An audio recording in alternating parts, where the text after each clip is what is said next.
Assalamu alaikum. आज बनाओ ऐस वजज वजज टेठ टेठ रोहन चटनी। यह रोहन चटनी ऐस मैं अकि विज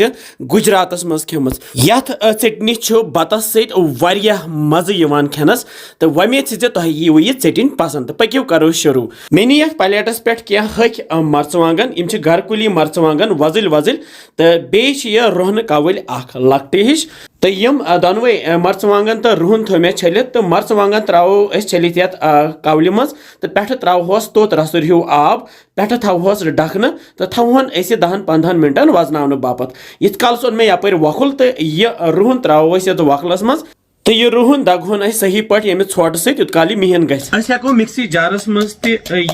पेस्ट बन मगर यथ वखलस मज अलगे मज गसान तो इत कन तुम खुश तिथ कन बन यह पेस्ट रोहन वन दगित तैयार वो युत मिहन गो तो अमे पत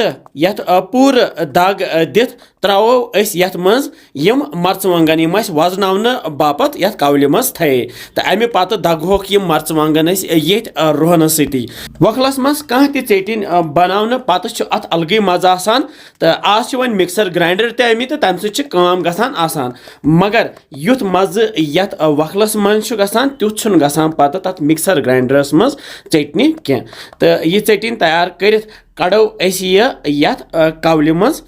तो थवन ये मज जमा कर यह चटनी वन तिलस मज सही पे कसन तो अमे बापत थो मे गैसस पे यह तव तो अत मज त्रा बह यह जैतून तेल 1 चमच इतन कोर मे जैतून तेल इस्तेमाल तिक सेहत बापत आसान मुफीद तुम हेकू कह तेल इस्तेमाल कर त्रो मे जीर फल अड़ तो अमे पत त्रावोस यह चटनी अथ मज तो तलहोन यह सही पे तल थो मे गैस लोत तो लथि पे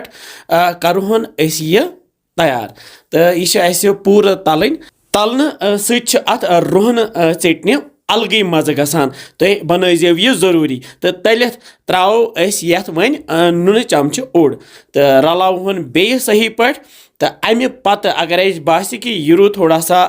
सफेदी पहम हेको यथ मर्चवांगन पाउडर त्रित तो ये त्राव बह अत मर्चवांगन चमच ओड तो रलावन सही पे अमे मर्चवांगन पाउडर सत गह वजुल तो ये त्रावो यथ लास्टस वन लोब तो यह नु मे लोब ओड तो यह त्राव बह चिड़ित ऊड़ तो यम सत यह चोक चोक गसान तो चोक चोक यह रोहन चटनी अत पत अलग मज लगान तो करहोन वन तैयार तो तल थवो वन गैस बंद तो वालोहन यह पत्थर वालित वो किस चटनी बने वजज वजज रोहन चटनी तो अमे पत तुलो यह बान तो अथ मज फिरहोन यह लक्चि कावलि अथ मज फिरहोन यह तो खेमहोन पत यह बतस